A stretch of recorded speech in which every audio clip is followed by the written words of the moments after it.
en la misma línea. Que los sonidos no desentonen, ¿verdad? ¿O no? Ujú. ¿Estás de acuerdo? Entonces, en las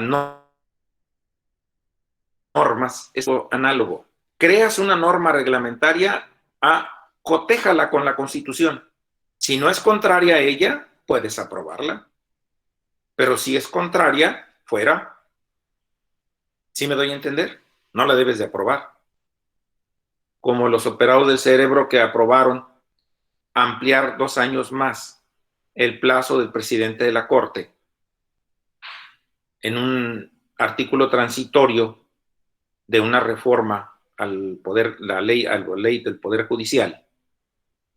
¿Cómo? Si la Constitución establece 4 años y ya tendrías que promover una reforma a la Constitución para poder ampliar el plazo y no en una norma ordinaria ampliar el plazo. ¿Sí me doy a entender o no me doy a entender? Entonces el constituyente permanente sí hace leyes, pero las leyes deben de ser reglamentarias de la Constitución, deben de armonizar con ella. Todas las normas que se hagan tienen que ser constitucionales, tienen que armonizar con lo que establece la Constitución. ¿Sí me di a entender o no me di a entender? ¿Ninguna pregunta? Ok, a ver, vamos a ver. Citlali, ¿quién es el equipo el último? ¿Quién es? El último es Ricardo Alberto Tumalán. ¿Qué número de equipo es? Es el 7. Ok. Unidad 1, aunque yo hable de algunos temas, la unidad 1, el equipo número 7. ¿De acuerdo? ¿Tomas nota de ello, por favor, Citlali? Sí, profe. Gracias. ¿Quién es el equipo que sigue hacia arriba? 6. ¿De quién? De Liliana Berenice. ¿Están por ahí? ¿Están escuchando? Sí, maestro, aquí estamos. Ok. Defensa constitucional. La defensa constitucional. Hay una protección política, una protección financiera y económica, una protección jurídica y una protección social. Hay un librito que les voy a recomendar, un manualito que escribió un maestro y unos alumnos de la facultad. Se llama Juicio de Amparo, Introducción a la Justicia Constitucional.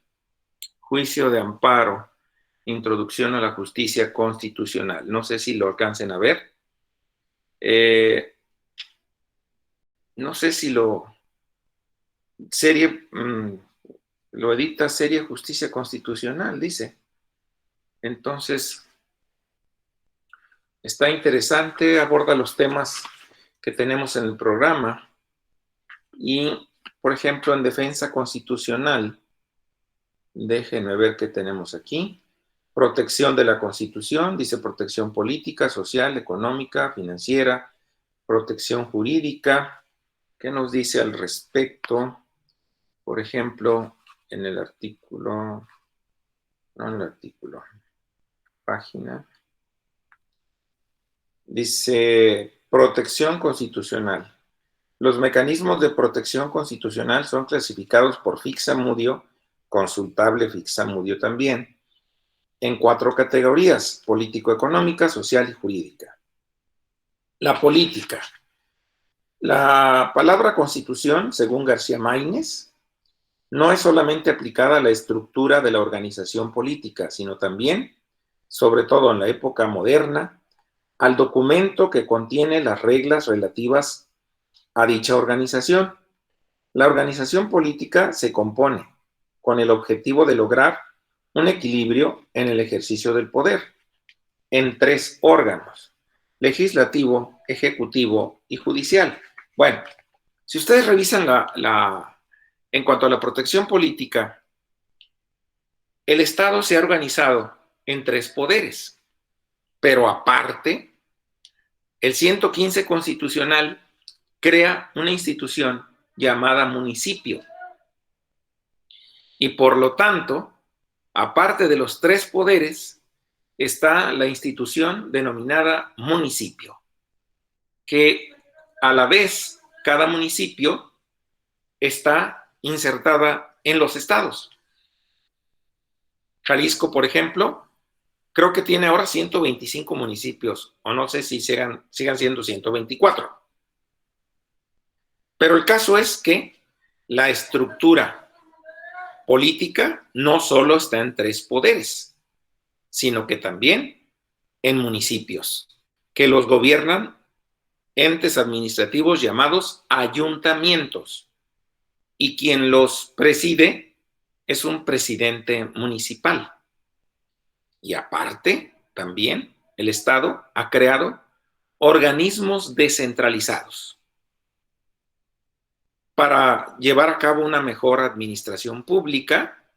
Crea organismos descentralizados o desconcentrados, a los que les da cierto grado de autonomía, aunque no deja de influir principalmente en ellos el Poder Ejecutivo, como es el caso de Pemex, como es el caso de la Comisión Federal de Electricidad, como es el caso del Infonavit, del Seguro Social, etc. Entonces, hay entes administrativos aparte de los tres poderes y el municipio que integran todo esto que llamamos administración pública. No sé si me doy a entender o tengan alguna pregunta por formular, ¿no? Luego, de la protección jurídica, ¿qué nos dice? Estos autores, está de la protección, protección social, protección económica. De la protección social dice: la Constitución del 17 tiene diversas fuentes, es decir, causas que le dan origen. Estas fuentes han sido clasificadas por Carpizo y Jorge Madrazo como inmediatas y mediatas. Las primeras son quienes elaboran la Constitución, las otras son el porqué de la creación constitucional. Ya se los expliqué esto. Quien creó la Constitución es un constituyente originario, que crea los poderes pero no los ejerce. Entonces, ¿qué nos dice de la protección social? Habla de los partidos políticos que de alguna manera van a darle representación a las ideologías que de alguna manera representan cada partido político. En estos tiempos que estamos viviendo, yo creo que ya no hay una definición de ideología política que caracterice a un partido determinado. Antes sabía que el partido de derecha, el PAN, un partido de izquierda, Morena, un partido del centro, el PRI. Las geometrías políticas, para mi punto de vista, están en decadencia, porque vemos ahora que de repente este candidato que estaba ayer en el PRI, ahora está en Movimiento Ciudadano, mañana va a estar en el PAN, pasado mañana va a estar en el Morena, y dices: ah, caray, qué ideología tan plural tiene este sujeto, que como chapulín anda de un lado a otro, y en otros tiempos lo hubieran fusilado, pero ahora, pues de la noche a la mañana, como el jocoque, ya lo tenemos convertido de tricolor en azul, o de azul en rojo, y de rojo en otro color. Entonces, para mi punto de vista, la ideología de los partidos políticos en estos tiempos, para mí, se encuentra en crisis, y no representan realmente los intereses de lo que originariamente, o para lo que originariamente fue creado el partido, para representar determinados intereses, y que por conveniencia se incorporan a otro partido político para seguir medrando. Es decir, ha faltado realmente conciencia en los individuos que participan en la política y que yo creo que ni ellos saben cuáles son las bases ideológicas del partido al que supuestamente corresponden, porque con una tranquilidad pasan de una sigla política a otra, y esto definitivamente creo que va degradando a la clase política más de lo que ya está, para mi punto de vista, insisto, ¿sí?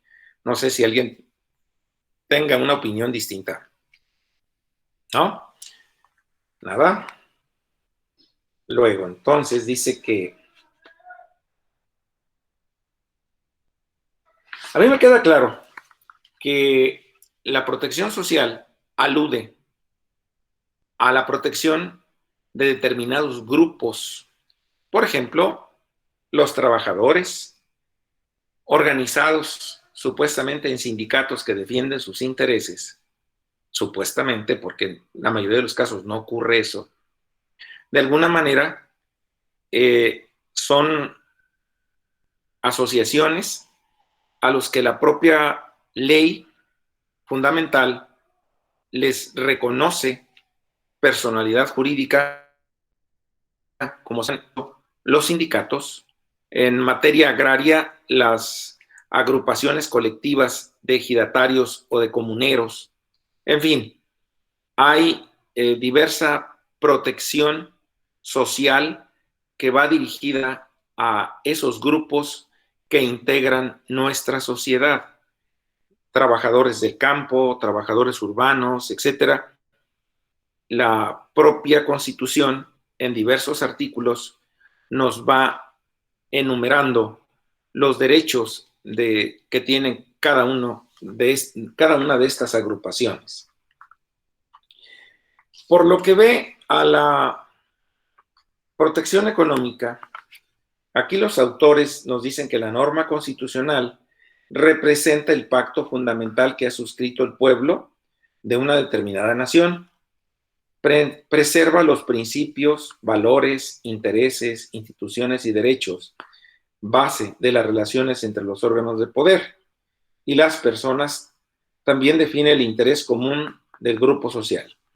Dice, la Rectoría Económica del Estado se establece en el artículo 25, a saber, corresponde al Estado la Rectoría del Desarrollo Nacional para garantizar que éste sea integral y sustentable, que fortalezca la soberanía de la nación y su régimen democrático, y que mediante la competitividad, el fomento del crecimiento económico y el empleo, y una más justa distribución del ingreso. Bueno, efectivamente, el Estado debe ser un rector de la economía, pero de ahí a que tenga el control absoluto de la economía, creo que la frenaría. Por ejemplo, el Estado, esa rectoría la ejerce a través, por ejemplo, de la moneda. Él te dice, esta es la moneda que va a circular en el país. Y por lo tanto, él es el rector en ese sentido. También nos va a establecer cuáles son los intereses que deben de regir en cuanto a cuando no se paga una deuda. Lo debe de regir el Estado. Pero muy distinto es a que el Estado meta la mano en toda la economía. Por ejemplo, que diga, el precio de este producto es tanto. No, espérame. Estamos en una economía de mercado. ¿Qué rige? Oferta y demanda. Pero habrá productos en los que tú sí debes de intervenir, por ejemplo, en los que son de canasta básica. Ahí sí, Estado, debes de cuidar que el precio no se dispare porque va a afectar a las clases más desprotegidas. Pero habrá otros en los que no puedes intervenir y tendrás que dejar que fluya la demanda y la oferta. ¿Sí? Entonces, el Estado que controla todo frena la economía en vez de alentarla. No sé si me doy a entender. Entonces, habrá productos básicos en los que el Estado sí debe de intervenir, pero habrá otros, por ejemplo, que diga, el gas, bueno, es un producto básico, le voy a poner límite, pero espérate, primero asómate a ver cuánto cuesta producir 1 litro de gas licuado de petróleo, ¿sí? El gas LP, ¿cuánto cuesta? A ver, tu Estado, ¿cuánto estás cobrando de impuesto? Para que le dejes un margen de utilidades al que lo fabrica, al que lo vende, al que lo distribuye. ¿Sí me doy a entender? Entonces el Estado debe ser muy cuidadoso en materia económica, sí debe llevar la rectoría, pero no debe tener la mano metida en todo, en una economía de mercado como la nuestra, porque la experiencia nos ha arrojado que los estados que tienen el control absoluto de la economía son estados que están casi paralizados, en donde tienen que racionar incluso hasta los alimentos. Entonces, el Estado, de acuerdo con este artículo, sí debe ser un rector, pero también debe de permitir que fluya la oferta y la demanda y de alguna manera la libre competencia. Sí, evitar los monopolios. También el 28 prohíbe los monopolios. ¿Qué son los monopolios, Diego, Misael? Pues los monopolios es cuando, bueno, a lo que yo entiendo, es cuando una persona, pues como quien dice, abarca o se adueña de una cosa, por ejemplo, de un comercio. A ver, Cintia. Tengo una duda. ¿La mano? Sí. ¿La CFE, la comisión, no es un monopolio? Yo creo que sí, monopolio de Estado. ¿No?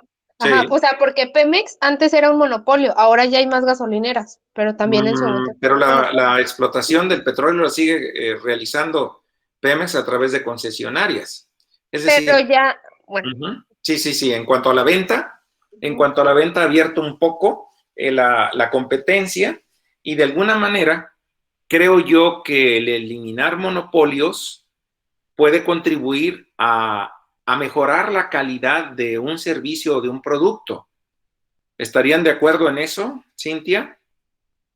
sí, ¿Por qué? sí, porque varían los precios hasta en las gasolineras.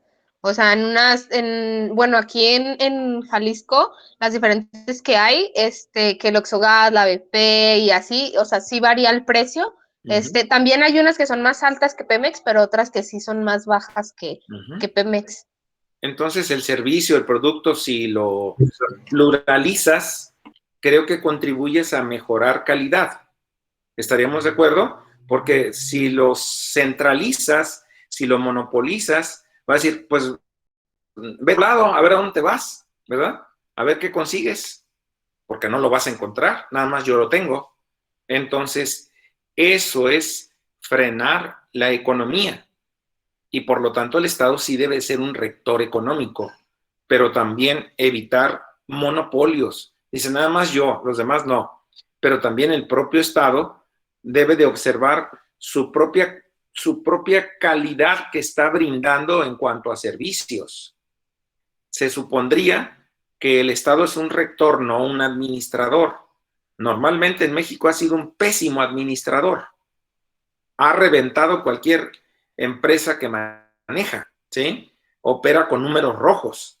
La mayoría operaba.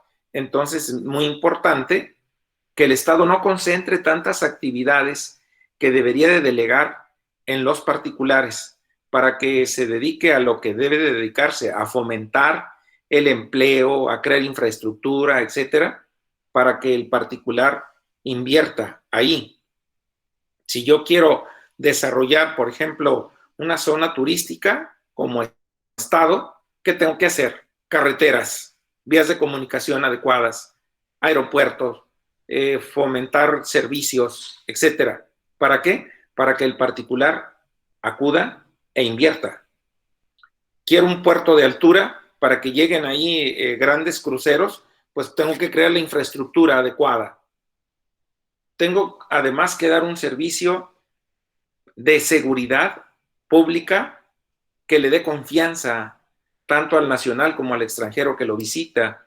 Entonces el Estado no debe de distraerse en tareas que no le competen, de tal forma que sí debe ser un rector, pero con limitaciones, porque de otra manera se cae en centralismos que son nocivos para el desarrollo de cualquier pueblo. Bien, en cuanto a la protección jurídica, dice, la fuente inmediata de la Constitución, como hemos dicho, es la Revolución Mexicana.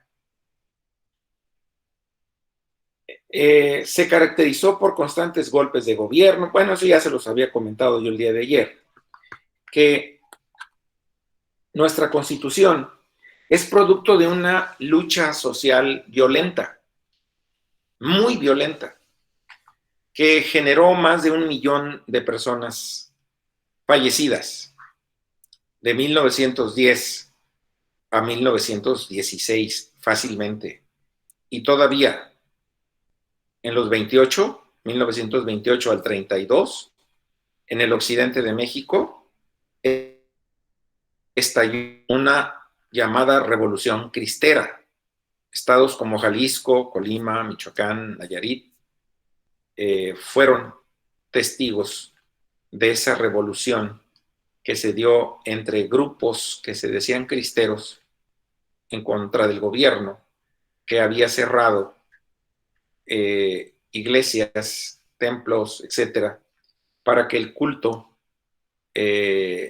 no, dicen que no la cerró el Estado, que fue la propia iglesia quien la cerró, porque se habían prohibido las manifestaciones públicas religiosas y en respuesta la iglesia cerró los templos y no ofició ya ningún sacramento a los creyentes, y eso generó pues un enorme descontento y vino a generar un estallido social. Y no vino a parar sino hasta principios de los años 30, que generó también miles de muertes.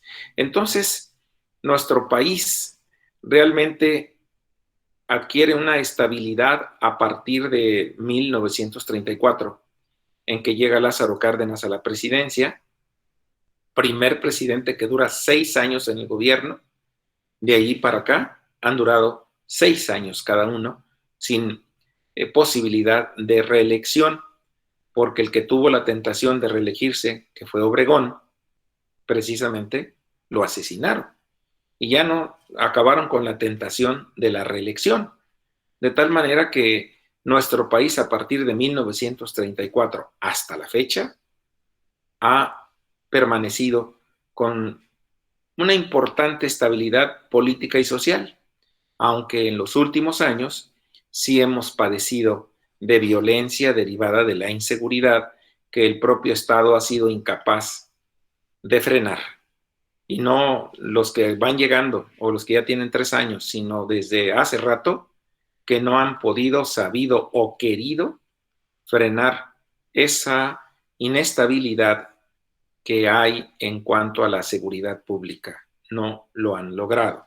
Entonces, la protección jurídica se refiere a la serie de mecanismos jurídicos de los que se disponen para efecto de que haya esa protección que nos brinda la Constitución, empezando por el juicio de amparo.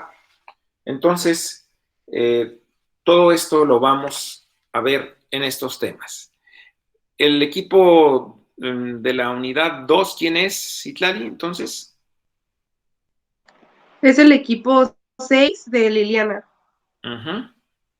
Bien. Disculpe, profesor, ¿nos puede ayudar con la editorial y el autor, por favor? Sí, mire, es José Miguel Ramírez González y Héctor Alexis Vivero Sánchez. ¿Saben qué? Mándenme un WhatsApp y les voy a mandar fotografía de los temas, ¿sí? ¿Les parece? Al menos de estos temas, ¿sí? Sí, muchas gracias. Para que vayan viendo, por favor, esto. Me mandan un WhatsApp, un integrante de cada equipo, para al menos de las 2 unidades, y ya luego van viendo los otros temas en el demás material bibliográfico que les estoy recomendando. Creo que al final les recomiendo material bibliográfico. ¿Qué equipo sigue, Citlali? El equipo 5 de Daniela Montserrat. ¿A la unidad 3? Ajá, unidad 3. Porque, sí, ok. Entonces ahí tenemos modelo de control constitucional difuso, concentrado, mixto, el control de constitucionalidad y convencionalidad, concepto de control de convencionalidad. Es interesante también este tema, ¿sí? También les puedo mandar fotografía todavía de esto, ¿sí? Luego, los medios de control constitucional en México, al equipo 4. Al equipo 4, unidad 4. Ok, ¿quién lo encabeza? Alejandra Rodríguez es el mío. Perfecto. Entonces ahí está la CNDH, que sirve para lo que se le unta al queso. ¿Qué se le unta al queso? No se le unta nada. Pues para eso sirve la Comisión Nacional. No, para sacar spots a cada rato de que, son los luchadores, son los Superman. Más sin embargo es una institución que para mi punto de vista, para lo que sirve es para dar empleos a quienes están allí, pero realmente su importancia es casi nula. Más en estos tiempos, no los veo que aparezcan por ningún lado.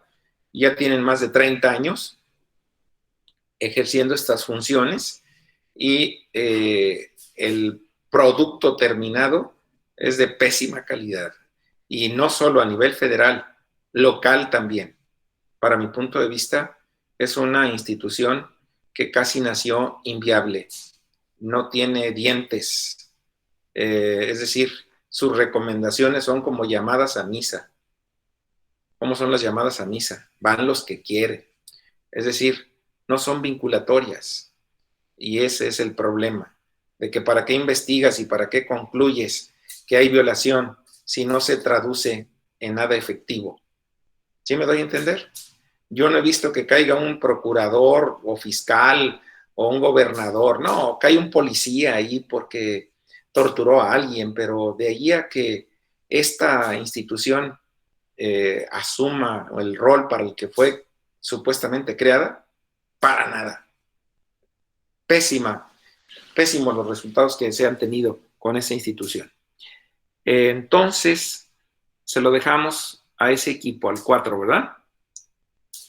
Sí, profe. El equipo 3 va a abordarme el juicio político. A ver, déjame ver ahí.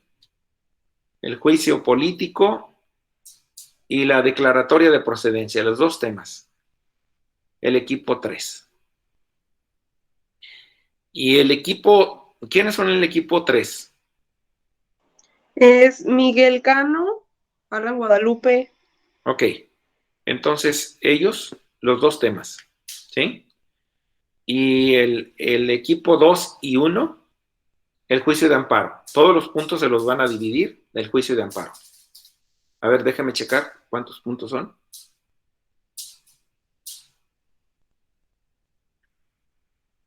Sí. Y ya veremos después la controversia y la acción de inconstitucionalidad. Pero eso sí los vamos. Es más, los de CNDH, déjenmela en paz. No expongan ese tema, los de la CNDH, y aborden la controversia. A ver, sígale. Sígale.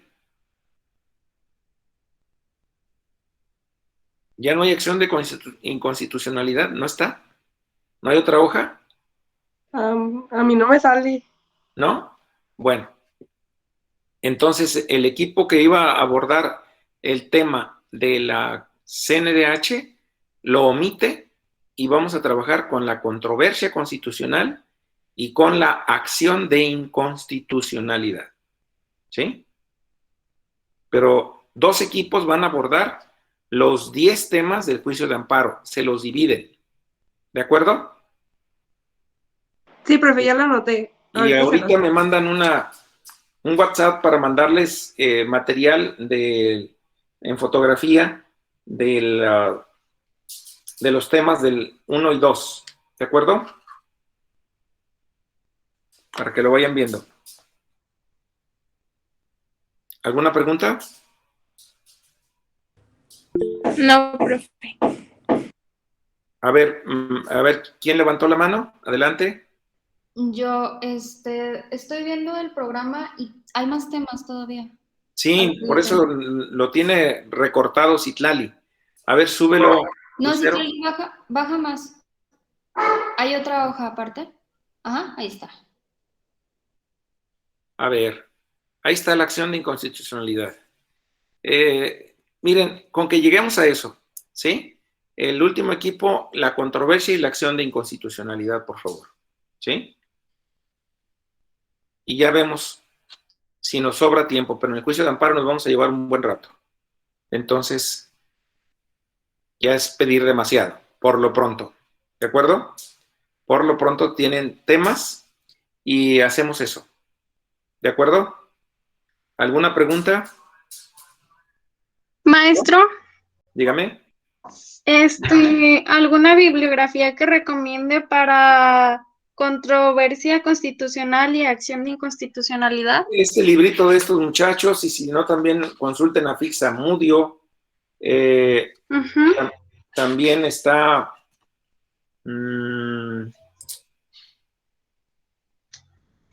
Burgoa Orihuela, el juicio de amparo, por ejemplo, para juicio de amparo. Tenemos a Ferrer MacGregor y Fixamudio para ver lo de derecho procesal constitucional. También tiene un diccionario de derecho procesal constitucional Ferrer MacGregor. ¿Sí? Fixamudio sobre defensa de la Constitución. Así que hay mucho material por analizar. Pero con eso, ¿sale? Gracias. Estamos en contacto. Que tengan buen día. Gracias, profe, igualmente. Gracias, profe. igualmente. Adiós. Gracias.